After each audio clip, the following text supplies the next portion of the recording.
당신. 네, 안녕하십니까. 잘 들리세요? 네. 일단 영광입니다. 이렇게 또 초청을 해주셔서 앞서 설명해주셨지만 간단하게 좀 소개하고서 바로 진행을 하겠습니다. 일단 좀 늦게 해서 죄송하고요. 저는 동국대학교 사학과에서 조선시대 불교사를 전공을 했고요. 그리고 제 석사 논문으로 우리 조상님이신 회룡대군에 대한 이제 불교 신앙과 불사라는 주제로 논문을 냈습니다. 제가 2010년도에 그 논문을 발표를 했고요. 그리고 회룡대군과 관련된 그 기존의 연구 성과들도 좀 있었어요. 그래서 이제 그 미술사 쪽에서 이제 그 출토 인물 중심으로 해서 회룡대군님이 불사에 참여했던 그런 이제 확인할 수 있는 유물 자료를 통해서 논문 쓰신 정보도 있었고요. 근데 제 같은 경우는 제가 이제 좀 불교사다 보니까 회룡대군께서 누구나 다 아시겠지만 조선시대에는 이제 억불, 불교를 좀 억제하고 승유, 유교 사상을 좀 더 숭배하는 그런 사회적 이념이 많았었는데 왜 회룡대군이 그렇게 불교 활동을 많이 했을까?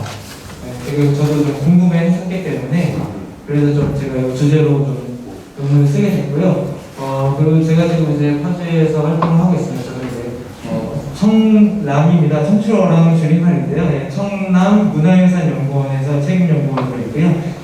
저는 이제 조계종 쪽 연구기관이 있습니다. 거기 불교문화재연구소라는 기관에서 제가 14년 동안 일을 했었습니다. 그래서 문화재 조사라든가 연구, 그다음에 학술 활동을 했었는데 그런 이제 현장에서 활동을 하다 보니까 발굴장에서나 아니면은 이제 사찰에 가서 보니까 회룡대군이 시주하거나 많이 참여한 그런 불사 활동을 제가 확인이 됐어요. 그래서 회룡대군에 대해서 이제 확실히 밝혀지는 유물 자료도 있고 기록도 남아있기 때문에 왜 회룡대군께서 그 당시에 불교 활동을 했을까?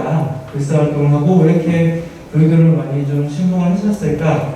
라는 이제 의문이 들고 그래서 한번 제가 나름대로 이제 정리를 해봤습니다. 그래서 마지막에 결론을 말씀드릴 부분에서는 이제 저 나름의 이제 논거이죠.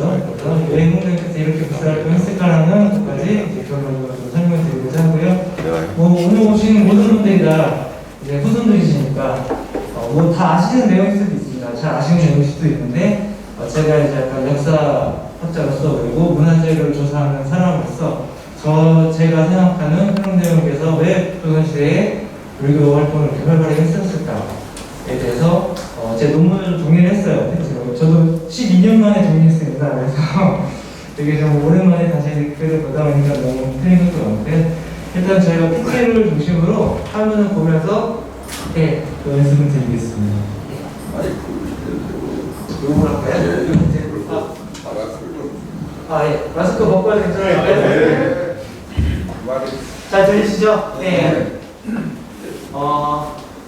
저는 이 논문에 되게 애착이 많습니다. 왜냐하면 제가 석사 논문을 졸업하기 전에 이미 학부 때 제가 학회에서 발표를 하게 됐어요. 이 주제로. 네. 뭐 아시는 분이 계시겠지만 그 불교사 쪽에서 가장 유명하신 분이 이제 돌아가신 김상현 교수님이라고 계세요. 네, 그분이 저희 지도 교수님이셨는데 제가 첫 학기 발표할 때 논문 주제로 한번 발표를 해봐라 해서 저는 이제 이 주제를 미리 좀 이제 연구를 좀 1년 동안 하고 제가 석사 과정을 입학을 했거든요. 첫 학기 때 제가 발표를 하게 됐는데 선생님께서 너무 이거 재밌는 주제다. 이건 누가 다른 사람이 쓰면 안 되니까 바로 학기 발표를 하자 해가지고 저는 학기 중에 발표를 했어요. 그래서 논문을 졸업하고 저는 학회지에 이 논문을 실을 수가 없었어요. 왜냐면 자기 표절이 되는 상황이라서 그런 저도 개인적인 에피소드 있는 부분인데 그래서 왜 15세기에 회룡대군께서 불교 신앙과 불사 활동을 하셨는지 설명을 좀 드리겠습니다. 이 앞에만 좀 꺼주시면 안 될까요? 안 보이실 것 같은데 앞으로 바깥쪽에 글씨가 잘 안 보이실 게 있는데 제가 읽을게요. 네. 제가 일단 존칭은 생략을 하겠습니다. 네, 회룡대군 이보는 태종의 둘째 아들로 세종의 형이자 세조의 숙부로서 중부로서 15세기를 영원롭게 보낸 인물입니다. 그는 태종과 세종, 문종, 단종, 세조, 예종, 성종까지 총 7명의 왕을 모셨으며 살아있는 생불이라 불렸습니다. 이거는 실록에 나와 있는 자료예요. 오늘도 실록에 나오고요. 성종실록에 세종대군이 돌아가셨을 때 보통 이제 왕족이나 왕이 죽으면 줄기를 쓰게 됩니다. 그 줄기에 정확히 명시를 하고 있어요. 이분은 이제 세종대군의 통명이시죠. 부처를 좋아하여 승려들을 많이 모아 불경을 강하였다.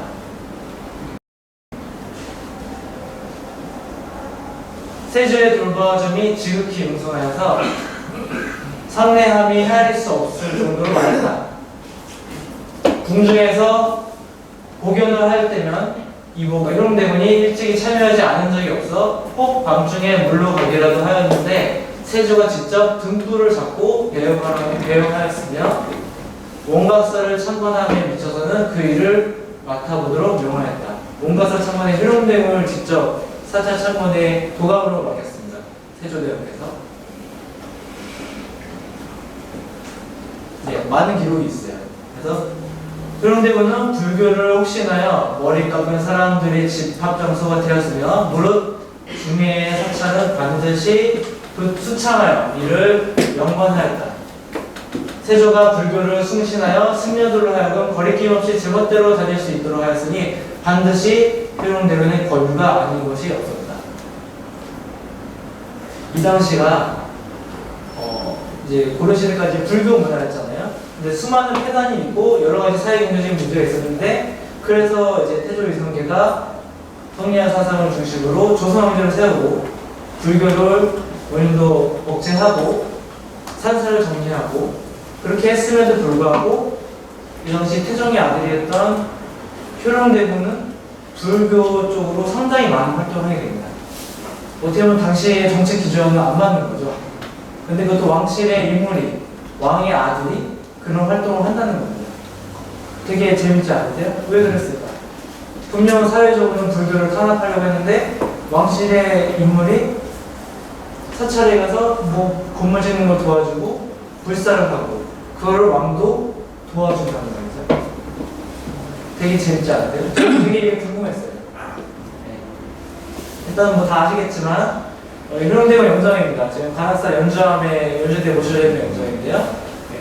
태조부터 시작해서 세조까지 쭉 이제 계보를 했고 태종의 둘째 아들이신 효령대군이 계시고요. 네. 동생인 춘용대군이 세종대왕이 됐고 아마 주로 세종 때부터 세조 때까지가 가장 활발한 불교 활동을 효령대군께서 하십니다. 정확히 왕조 실록에 나와 있는 내용입니다. 네. 사료를 근거로 한 거고요. 효령대군은 생불, 미륵신이다. 네. 왕자를 살아있는 부처다, 미륵보살이다라고 실록에서 기록을 하고 있습니다. 이거 엄청난 기록입니다. 왜 이렇게 기록했을까요? 조선왕조 실록에. 간단히 읽어볼게요. 한 승려가 말하기를 효령대군 미륵신이다. 사남 사녀들이 휩쓸려 귀하여 모두 말하기를 효령대군은 생불이다. 효령대군이 살아있는 부처님이다. 모든 사람들이 그렇게 얘기를 했습니다. 그 조선시대에 불사라고 보통 많이 얘기하는데요. 사찰에서는 사찰을 뭐 건물을 새로 짓거나 사찰을 좀 많이 확장하거나 번영하는 용어를 자체를 불사라고 합니다. 불사라고 쓰는데요.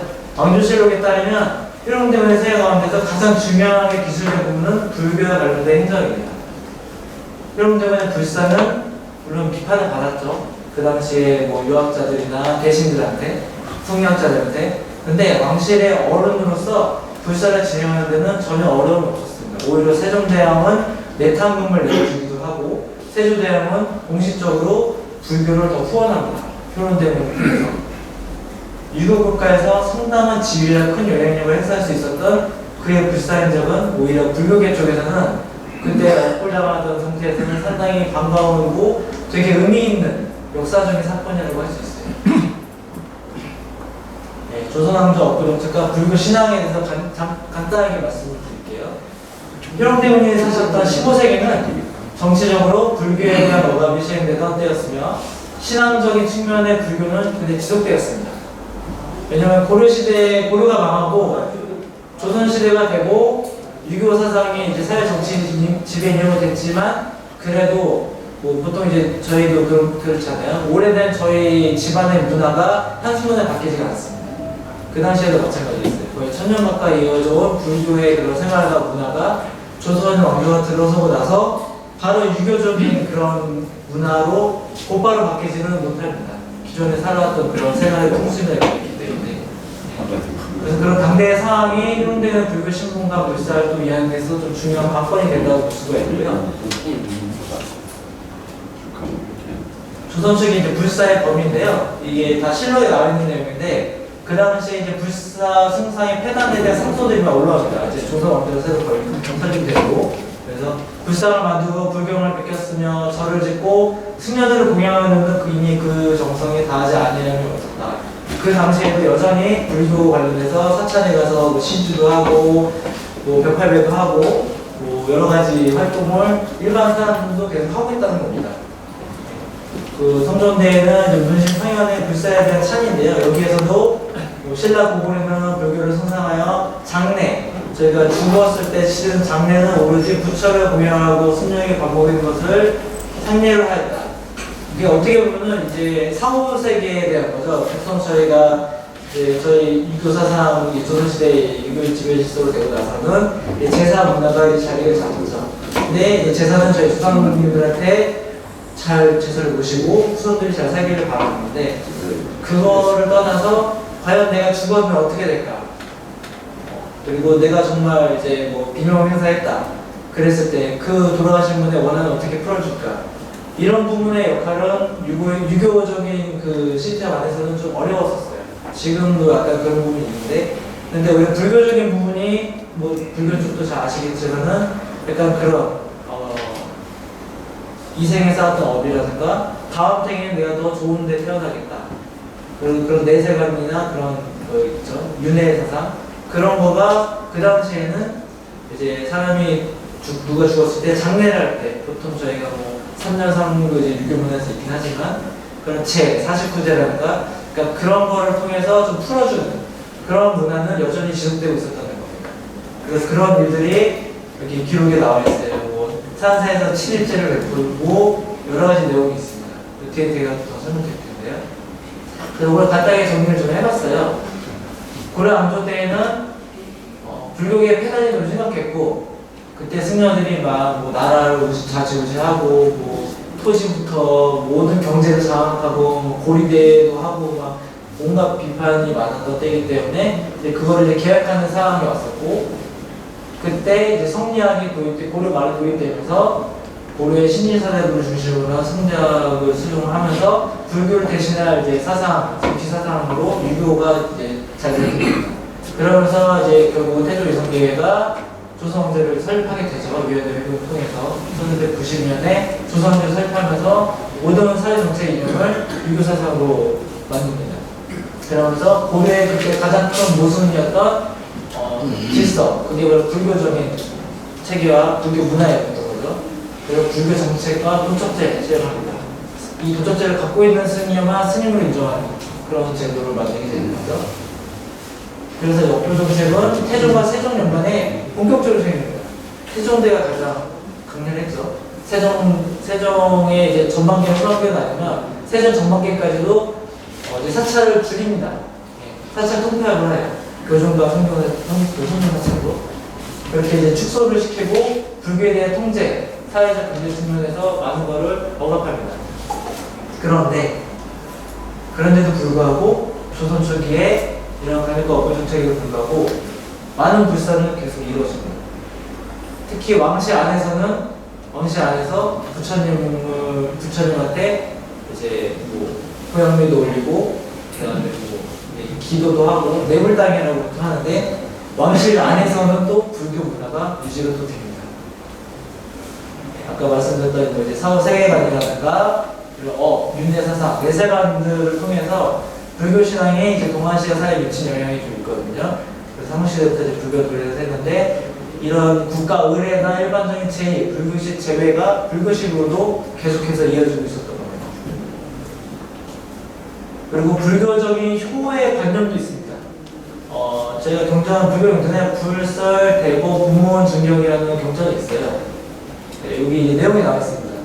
부처님께서 제자들에게 말씀하시는데, 부모님의 은혜에 보답하고자 할 텐데 부모님을 위해 이 경을 쓰고 베끼며 부모님을 위해 이 격을 읽고 암송하며 부모님을 위해 죄를 참여하고 외치며 부모님을 위해 삼복계 공양하며 부모님을 위해 계율을 지키고 몸을 깨끗이 하며 부모님을 위해 고시하고 복을 닦아야 하느냐. 부모님을 위해서 살아야 된다는 말이죠. 부처님께서 이 말씀하셨다고 하네요. 만약 능히 이와 같이 할 수 있다면 곧 이름하여 효도하고 순종하는 자식이라 할 것이지만 이러한 일을 하지 않으면 이는 지옥의 사람인 것입니다. 부처님도 이렇게 말씀하셨고 효를 되게 중요시하셨습니다. 유교사상과 불교사상의 공통점이 하나 나오고요. 효입니다. 네, 효롱대원의 불사와 그 의에 대해서 제가 한번 정리를 해봤는데요. 효롱대원께서는 평생 동안 불교를 신봉했습니다. 그는 사찰에서 설립되는 불교 골패를 비롯한 사찰의 모든 중수와 중창에 관여했었고 실질적으로 후원자가 되기도 하였습니다. 효롱대원 현재까지의 기록이나 남아있는 유물을 통해서 확인되는 효롱대원의 이제 불사 활동을 제가 한번 통계로 정리를 해봤어요. 유령묘라고 했는데 사찰 중창이나 중수 하는 것이 한 15건 정도가 확인이 되고요. 불상을 조성하는 데 참여한 게 7건 확인이 되고 불화 조성은 1건, 그 다음에 동해, 뭐 종이라든가 그런 뭐 바라도 있습니다. 나중에 이미지 보여드릴 텐데 그런 거 조성할 때도 6건 정도 참여한 기록이 나와 있고요.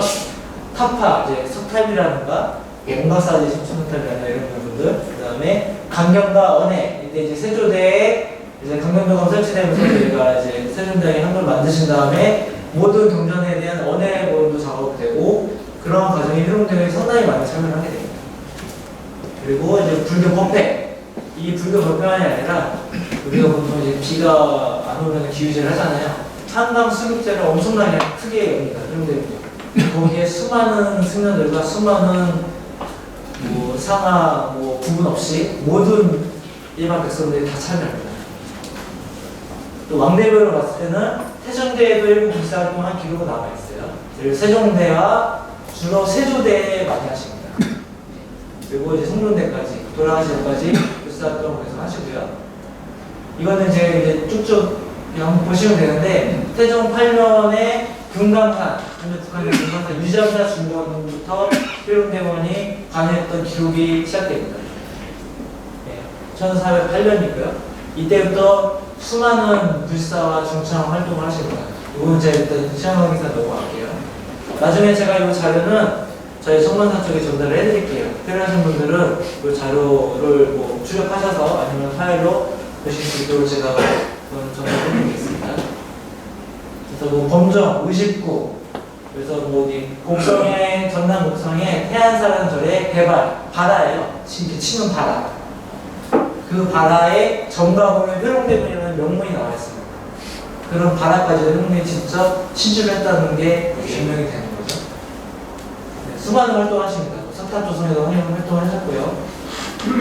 불교, 아까 말씀드렸던 이제 불교 전적에 대한 그 언해와 간행에도 수많은 찬양을 합니다. 여기는 뭐 효롱대원뿐만 아니라 효롱대원 부인과 자기의 뭐 친척 동생 부인부터 시작해서 수많이 같이 활동을 합니다. 그 책 뒷부분에 시주명으로 다 효롱대원이라고, 그 다음에 뭐 안평대원부터 시작해서 다 이름이 남아있어요. 그래서 요거는 이제 태조실록 때 기록인데요. 그러면 왜 효롱대원이 이렇게 불교를 좀 많이 믿게 되고 이렇게 불사를 하게 됐을까? 이거는 아마 보통 이제 집안의 문화가 중요합니다.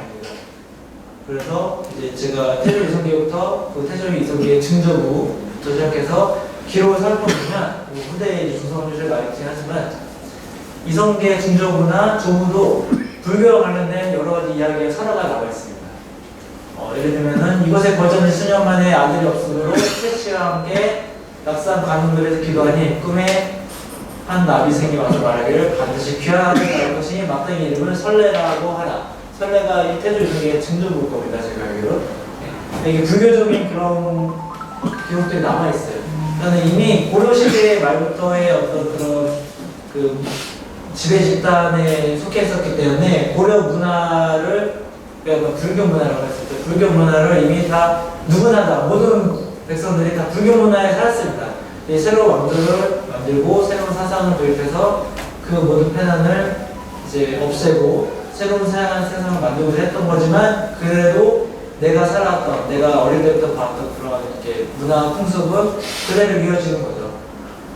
그 태조에 의한 불사가 설현되었다는 사실은 오랜 전통의 불교의식이 선조로부터 이미 받아온 것이고 태조 자신도 불사를 해온 것이라고 볼 수 있습니다. 태조 같은 경우는 무화왕사라든가 나홍화상이라든가 스님들하고 많이 연결이 되잖아요. 네, 불교랑은 솔직히 뗄 수가 없어요. 그 당시에는. 고려나 조선초는 조선 초까지는 제가 볼 때는 그대로 불교 문화는 일반 백성들한테는 이어지고 있었던 겁니다. 이렇게 선조로부터 이어진 불교에 대한 인식이 효롱대에 대한 불교적 소양과 신념 형성에도 분명히 밑거름이 되었을 겁니다. 예. 부모를 따라간다고 하죠. 그래서 뭐 같은 기록입니다. 역시 뭐 이번에 이제 부정적인 내용이지만은 이 기록을 통해서 문종대에도 여전히 이 뭐 병을 아파 있는 그 태왕께서 병에 나신 이후로도 불사에서 즉하지 않은 적이 없었는데 뭐 한마디로 불사를 열심히 했다는 거를 반증해주는 기록인 거죠. 그리고 이렇게 활동했다는 내용은 선왕을 위하여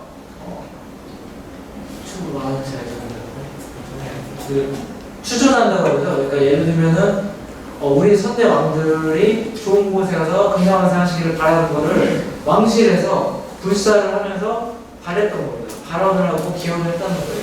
그런 기록도 남기고 거기에 자기들 이름도 남겨서 이제 발언을 한다는 거죠. 아까 처음 말씀드렸지만은 조선시대에 그것도 위정자셨던 이 왕실에서 오히려 불교를 더 충성하고 불사활동을 했다는 거. 사회 통치인이라면 속리하는데 업보를 하고 있었는데 되게 재밌는 시기였던 겁니다. 왕실 불사의 목적은 되고 왕실 종친의 구병기원과 그다음에 사후의 추모, 그다음에 무병 장수를 기원하는 것이었습니다. 근데 누구나 다 이거를 기원할 거예요. 일반 백성분들도 그렇고 모든 종교는 다 똑같다고 생각을 합니다. 불교도 마찬가지고요. 기독교든 다른 사상이든 결국은 현재를 살아가는 우리들이 종교를 왜 믿는다. 내가 편해지고 우리 가족이 편해지고 우리 가문이 편해지는 그걸 바라는 게 또 이제 종교를 믿는 가장 큰 역할인 것 같거든요. 그래서 이 당시에도 그동안 이어졌던 불교 문화 그리고 돌아가신 분들을 위해서는 제사도 지내고 사식부제도 있고 여러 가지 이제 그런 제례가 많이 이어져 왔던 그런 불교 문화를 바로 이제 없앨 수는 없었던 거죠. 사람들은 우리 조상부터 계속 제사 지내지 않는데 안 될 수 없지 않냐 뭐 이런 걸 보시면 돼요. 효롱대원의 불교에 대한 신앙심이 이제 불교적 효행을 근본으로 하는 왕실에 간섭하는 불교 신앙 속에서 불사를 행하는 가운데 생겨난 것으로 저는 좀 정리를 했어요. 그러한 어떤 그 문화의 연속성, 그 다음에 그 왕실 안에서의 여러 가지 상황들과 그 안에서 효롱대원이 불교나 불사 활동을 열심히 할 수밖에 없었던 그런 걸로 저는 좀 이제 유추를 하게 됩니다. 아까 말씀드렸다시피 이제 태종이 돌아가실 때까지는 불사 활동이 많이 없었지만 세종대 중반 이후부터는 본격적인 불사를 효롱대원이 많이 합니다. 태종이 후궁과 함께 불사를 설행하기도 했고요. 세종대에 이어서 이제 예종과 성종까지 가는데요. 효롱대원이 최초로 이제 불사 활동을 하는 아까 잠깐 말씀드렸던 금강산 유점사의 3,000칸을 중간해입니다. 엄청난 불사였어요. 그리고 유점사의 중간이 또 이제 태종의 지원안이 이루어졌어요. 태종도 지원을 해줬어요. 이 유점사 불사할 때는. 가장 업보를 심하게 했던 때가 태종대였거든요. 근데 태종도 지원을 합니다. 유점사 불사할 때는. 왕실과 유점사가 관계가 깊었거든요. 자기 태조 이성계하고 연결이 되어 있고. 요거는 이제 묘법 연화경 책인데요. 1422년도에 대자암에서 가능한 판인데, 이 온경왕의 명복을 빌고자 사촌인 성달쌤과 성계형제에게 청하여서 효롱대원이 이 형제에게 청하여서 대자암에서 이걸 만들자 해가지고 이 묘법 연화경을 이제 만들게 됩니다.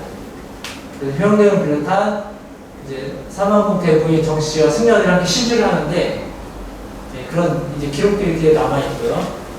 이제부터 이제 효롱대원께서 하셨던 불사에 대해서 제가 좀 설명을 드리는데요. 세종대에는 이 원조실록에 나와 있는 얘기입니다. 세종실록에 나와 있는 얘기인데 효롱대원 이모가 성당의 숙제를 7일 동안 한강에서 개설했다. 임금이 항을 내려주고 3단을 쌓아 중, 승려 1천명에게 음식을 대접하며 모두 보시를 주고 길 가는 행인에게 이렇게까지 음식을 대접하지 않는 자가 없었다. 날마다 백미를 두어섬을 강물에 던져서 물고기들에게 먹이를 풀었다. 나부끼는 깃발과 일산이 강을 덮으며 북소리와 종소리가 하늘을 띄우더니 서울 안의 선비와 부녀들이 구름같이 모여들었다. 불교식으로 했습니다. 술제를. 술제는 불교식입니다.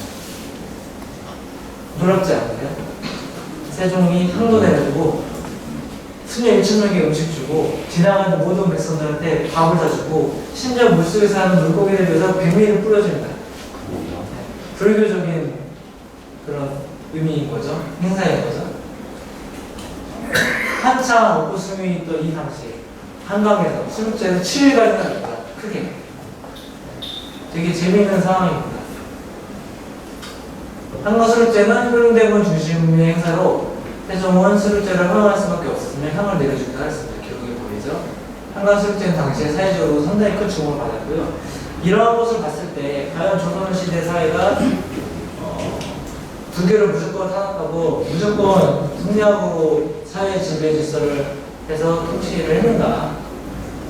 저는 문화는 섞이고 같이 공존할 수 있다고 생각을 합니다. 그래서 특히나 왕실 같은 경우는 불교를 많이 침범을 한 기록이 많이 남아있고 또 왕실의 원찰이라고 많이 하죠. 그런 원찰인 사찰도 많고 저희가 유네스코에 등재되어 있는 이제 조선 왕릉 많잖아요. 그 왕릉 주변에는 다 사찰이 있습니다. 원찰이에요. 그 왕릉을 관리하는 걸 사찰한테 맡겼습니다. 그런 사례가 상당히 많아요. 그리고 심지어 뭐 예를 들어 북한산성이나 남한산성 같은 경우도 산상을 쌓는 것도 스님들을 불러서 스님들이 쌓게 하고 다 쌓으면은 그 산성에 사찰을 둡니다. 관리를 하게 해요. 성문 옆에 사찰이 많아요. 그걸 이제 승영 사찰이라고 하는데 그런 것처럼 조선시대에는 불교적인 요소와 우리 유교적인 요소가 같이 함께 어우러져서 살아가는 시대였다. 그렇게 좀 이해를 해주시면 될 것 같아요.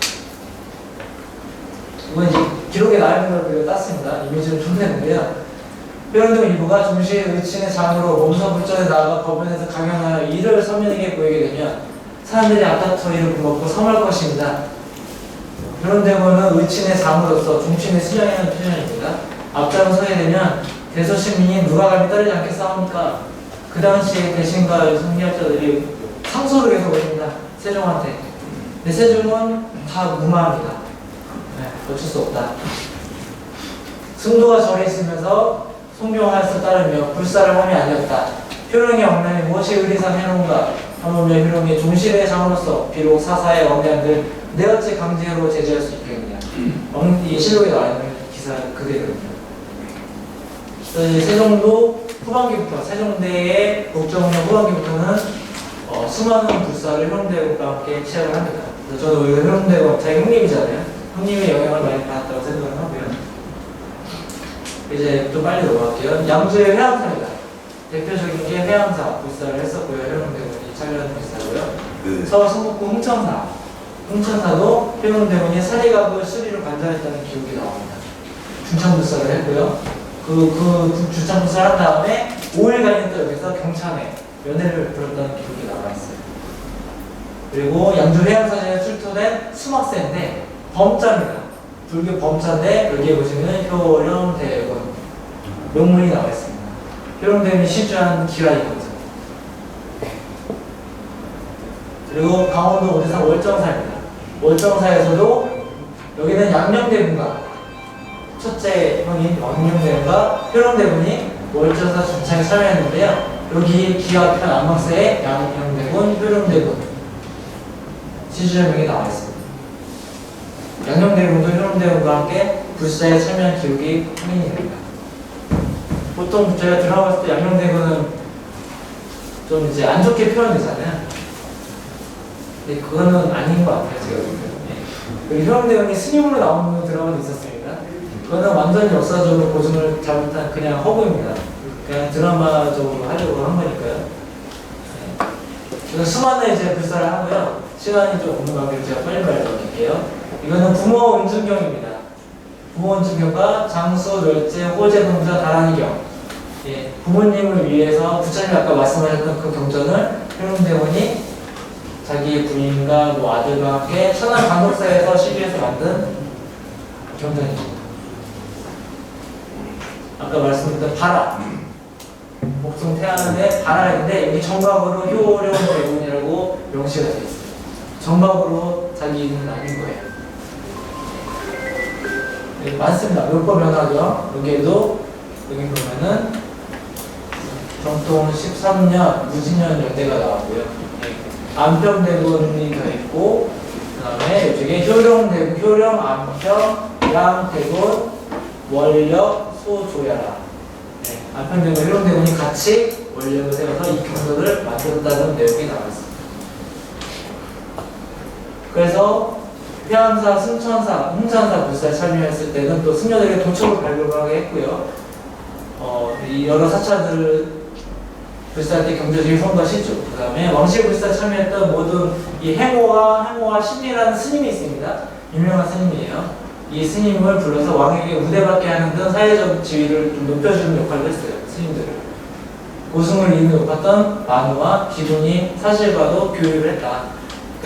스님들과도 계속 관계를 맺고 교육을 하고 아까 초반에 말씀드린 것처럼 자기 집에 불러서 불경을 강하기도 하고 효용되고 그냥 거의 생물로 보일 수밖에 없죠. 불자인 거죠. 요새 말하면 불자인 거죠. 독실한 불자라고 볼 수도 있겠습니다. 효용되는 이런 불사 활동이 당시 업고 정책을 주춤했던 불교계의 활력을 좀 넣는 계기는 분명 됐을 겁니다. 그리고 세조연간에 일어났던 여러 가지 불교 정책의 밑거름이 좀 됐을 거고요.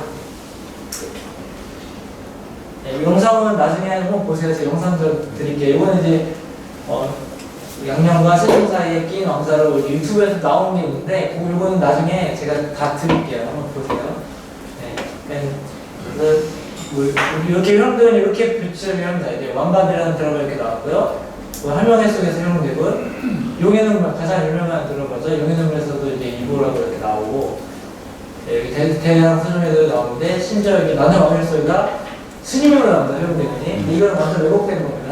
네, 이렇게까지 표현할 정도로 정말로 실록 사회에 가면 정말 수많은 정말 스님처럼 활동을 했습니다. 불사를 하기 위해서. 이건 이제 세조대왕의 어진 초본이고요. 네. 세조는 이제 단종을 빼시켜 왕위에 오릅니다. 근데 문제가 있죠. 네. 왕권에 대한 명분과 정통성이 필요합니다. 그리고 그 정권의 도덕성이 좀 상실된 거 있죠. 단종을 죽이고 수많은 친족들을 죽이고 왕이 됐기 때문에. 그래서 그런 중심과 친화를 위해서 나라 행사나 교통의 정치를 선택하도록 하였습니다. 그리고 불교를 통해서 좀 민심을 수습하고 왕권의 정통성을 확보하고자 하였습니다. 근데 그 당시에 가장 활발히 활동했던 분이 자기의 중부 숙부인 효령대군이 있었어요. 종친의 수장이었고 당연히 효령대군을 부를 수밖에 없습니다. 세종은 왕위를 위해 왕권 정당성이 필요하다고 했고 세조 불사에 동참하고 세조의 정통성 인정과 왕권망을 위해서 효령대군이 가장 많은 불사 활동은 세조대에 하게 됩니다. 세조 즉위 7년부터 14년까지 총 7년 사이에 35번의 사리군신이라든가 열애보살이 보여지거나 부처님 사리가 보여지는 이런 불교 이적 이런 현상이 나타나고요. 기록에 실록에서 확인된 이런 기록입니다. 이런 불교 이적의 첫 시발점에 회암사를 비롯한 상원사, 원각사, 표현사 등이 모두 효령대군과 관련이 되었습니다. 그리고 효령대군은 왕권 다툼으로 인한 참화가 일어나지 않기를 바라는 마음으로 불사에 적극 동참했을 것으로 저는 이제 보고 있어요. 종친의 수장이에요. 근데 우리 왕과 왕실이 피반응이 계속 불어요. 자기 아버지 때부터, 태종 때부터 왕자의 난 일어나고 죽이고 밟고 뭔가 불안하면 대군을 죽이고 자기 왕위를 유지하려고. 그리고 심지어 세조는 단종을 죽이고 왕이 됩니다. 그 당시에 종친의 수장이었던 효령대군은 과연 어떠한 마음이었을까? 그렇게까지 좀 제가 접근하고 생각을 해봤고요. 근데 효령대군이 그때 수많은 불교 활동을 하고 있었고, 그런 불사가 어떤 불상을 만든다던가 태양을 만들어서 기원을 하지 않았을까? 돌아가신 우리 모든 선왕이나 종친들이 편안으로부터 잠들라. 안녕을 구하고 네, 현세와 후세에 이어질 우리 조선왕조가 더 번영하기를 바라지 않았을까. 그러면서 불사는 더 활발히 하지 않았을까. 저는 이제 그렇게 이 논문을 정리를 하고 있습니다. 근데 이거는 이제 뭐 정답이 아니에요. 제가 논문은 그야말로 가설입니다. 그래서 제가 이제 그렇게 수많은 기록과 이런 활동과 그 당시의 상황을 봐가지고 효령대원께서 그렇게 불사 활동을 열심히 한 이유가 그거지 않았을까. 저는 이제 그렇게 정리를 하고 여러분께 이제 그걸 설명을 드리는 거예요. 그 세조대에 이제 수많은 여러 가지 이제 기이한 현상들이 나타납니다. 불교적인 기이한 현상들이 이게 실록에 나와 있고요. 흥천사 종 지금 현재 고신각에 걸린 종이 이 흥천사 종입니다. 네, 여기에 명문의 효령대군과 조카인 임명대군, 영웅대군이 함께 주성을 했다는 내용이 나와 있고요. 그 당시 효령대군이 이 종을 만드는 도제조를 맡았습니다. 도감을 맡았어요. 그래서 세조가 시켰습니다. 그리고 세조 11년에 온박사가 완공되자 낙성 경찬회를 열었는데 경찬회는 세조도 선생님이 한글로 보낼 때 온박수 다란이 바다 요의경을 펴보고 승려 2만 명에게 공연을 폈다. 2만 명입니다. 2만 명. 온박사 저기 서울 중심에 있죠. 네, 서가 남아있죠. 그리고 세조 8년 12년 효령대군은 세조 8년에 부안능가산 실상사 당주는 이제 그 법당에 오시는 이제 부처님을 얘기해요.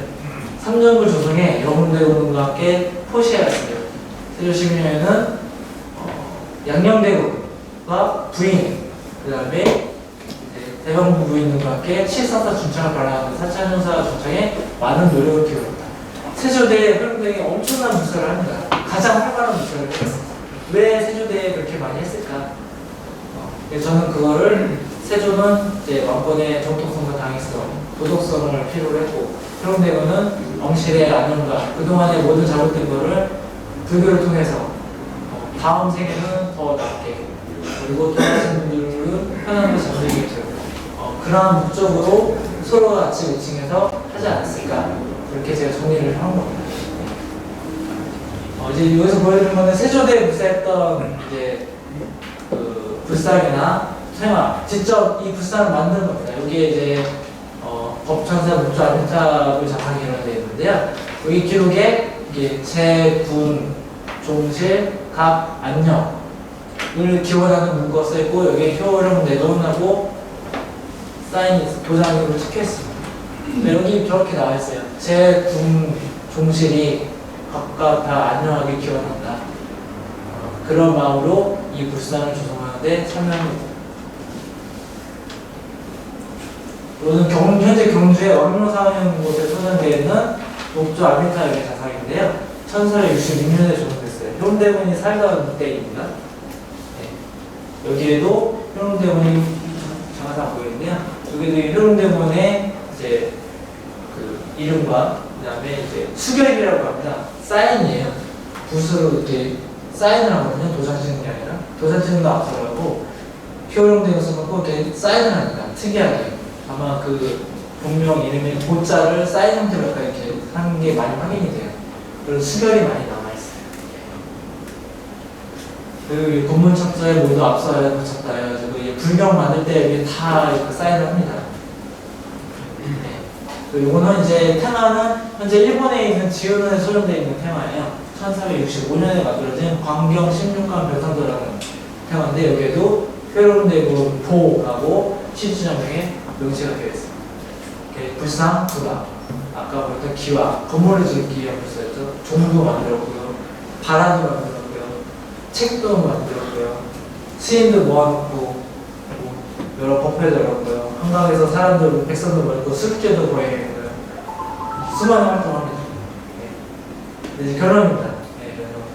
네, 조선 초기에 시행된 이런 업보 정책과 왕실의 불교 신앙을 좀 살펴보고 효령대군께서 활발한 활동을 펼쳤던 세종과 세조대를 중심으로 참여한 불사 활동을 좀 고찰해 봤을 때 효령대군은 어떤 이제 불교로서 종실의 안녕과 종친, 친족을 교합을 하고 어려움을 극복하려는 의도가 있지 않았나 라는 걸로 제가 이제 좀 논문을 정리를 했고요. 네. 효령대군이 활동했던 불사 활동했던 그 지역을 확인하는데 이렇게 확인됩니다. 유물이나 사찰. 근데 이거는 2010년도 기준이고요. 아마 후에 제가 추가로 더 표현되고 관련된 유물이나 그런 기록들이 확인된 사례가 이제 확인됐어요. 근데 제가 이것까지 좀 정리를 할 수 없어서 2010년도 기준으로 봤을 때는 이렇게 수도를 중심으로 약간 이렇게 중남부 지방을 했던 게 여기가 금강산 지역입니다. 여기가 유전사 쪽일 거예요. 그래서 이렇게 다양한 광변의 형태의 불사에는 왕실 사람뿐만 아니라 상하, 승속 구분 없이 모든 이들이 불사에 참여를 또 하고 있고요. 그래서 이런 형태의 불사는 사회적으로 큰 주목을 받았고 아마 지금 현재에서도 조선시대 전기, 조선 전기 때의 불교사를 연구하는 데 있어서 우리 유럽대학에서 활동했던 이런 불사 활동은 상당히 큰 역사적으로, 학술적으로 상당히 큰 의미가 있고 가치가 있는 그런 활동이었다고 저는 보여지고요. 앞으로도 그 부분에 있어서 더 많은 연구가 이제 있어야지 된다고 봅니다. 그만큼 이제 왕은 아니지만 어떻게 보면 한 대군이면서도 7명의 왕을 모셨고 종춘의 수장으로서 91세까지 살면서 수많은 불사 활동을 하셨던 거죠. 그 수미 없을 시대에. 그거 왜 그렇게 하셨는가? 그리고 이런 마음으로 하셨을 수도 있겠다. 제가 이제 말씀드리는 그냥 하나의 한 관점에서의 이제 그 주장이고 그냥 분석인 거예요. 그거는 이게 맞다. 무조건 이렇게 하셨네. 이렇게 생각도 하시면 안 되고요. 이거는 그냥 한 연구자가 이렇게 발표하는 거라 생각하시고 그래도 좀 재밌게 가볍게 이런 데서 이런 걸 하셨구나. 그 당시에 왜 그렇게 했었지? 이렇게도 볼 수 있구나. 좀 더 이제 조선시효의 기록들을 좀 찾아보시면 수많은 기록들이 나와 있어요. 제가 좀 정리해서 온 건데 보면서 좀 놀라실 만한 기록들이 있어요. 정말 재밌습니다. 그래서 저는 현대의 불사의 의미를 조선 측의 왕실의 남성 후원자 중에서 대표적인 분이 현대군이 조선 왕실의 종교행위를 대표하는 성격을 갖고 있다. 그리고 제가 볼 때는 이렇게 조선 초기에 종친의 수장이 이런 활동을 했기 때문에 그 후대로 계속 왕실 중심으로 불교에 대한 믿음을 이어졌고 일반 백성들도 이런 불교적인 문화, 불교적인 요소 이런 부분은 완전히 다 없앨 수는 없지 않았을까. 저는 그렇게까지도 좀 평가할 수 있다고 생각이 들어요. 상대의 불교계 입장에서는 정말 고마운 분이고 엄청난 역할을 하셨던 분입니다. 그래서 조선적인 억울 정치 상황에서 일원대군의 불사활동은 불교계에 활기를 넣었어요. 이건 분명합니다. 스님들을 오히려 존중해줬거든요. 그리고 일원대군의 경제적 후원과 발언에 수녀들의 사회 지위를 확보해줬습니다. 이 정리하는 건데요. 병원제후는 세군의 생전에 생불, 미륵으로 신고받을 얻고 불교를 적극 후원했어요. 그리고 활발한 불사를 진행하셨고요. 왕실 불사와 불교 정책 기반을 오히려 마련하게 되는 것까지 됩니다. 세조대의 불교 정책, 효령대군이 빠질 수 없습니다. 없으면 절대 못했을 겁니다. 그래서 저는 이제 세조와 효령대군만 놓고 봤을 때 왕권 강화 전통성이 필요했고 불교적으로도 효령대군의 지지를 통해서 불교와 사람들을 세조의 어떤 인정할 수 있는 그런 믿음을 주게 하고 이런 이적이나 이런 걸 여러 가지 성스러운 기운이 나타나는 게 실록이 나왔지만 그거는 솔직히 비현실적인 상황이잖아요. 그래서 그거는 이미 좀 이렇게 만들어진 게 아닌가 생각이 들고요. 이런 과정을 통해서 세조를 지지하지 않았을까 효령대군께서 세조의 정책에서 중요한 역할을 했다고 보고요. 곧 왕권 안정이 종실의 안정이라는 종실 수장으로서의 의무를 발견하신 게 아닌가. 저는 그렇게 이제 정리를 했고요. 그리고 요새 들어서 제가 생각하는 이제 결론은 효령대군께서 분명히 왕이 될 수 있었습니다. 효령대군은 왕을 안 하려고 했고요. 그 다음은 효령인데, 그 다음에 충령이 있는 말이죠. 네, 효령대군도 그런 수많은, 우리 아버지 때 수많은 피바람 불고 했을 때, 과연 제가 왕이 되는 게 나은 건가? 한 개인의 입장에서는 일부러 불교를 신봉하면서 이쪽으로 더 나아가지 않았을까? 그런 생각도 이제 개인적으로는 좀 해보게 됐습니다. 너무 길고 지루한 시간이었는데요. 재밌었습니다. 감사합니다. 그래서 이렇게 좀 저희가 준비했던 발표는 마치도록 하고요. 시간이 한 5분 남았습니다. 혹시 궁금한 게 있으면 질문 해주세요. 감사합니다. 네. 홍수. 네. 당신.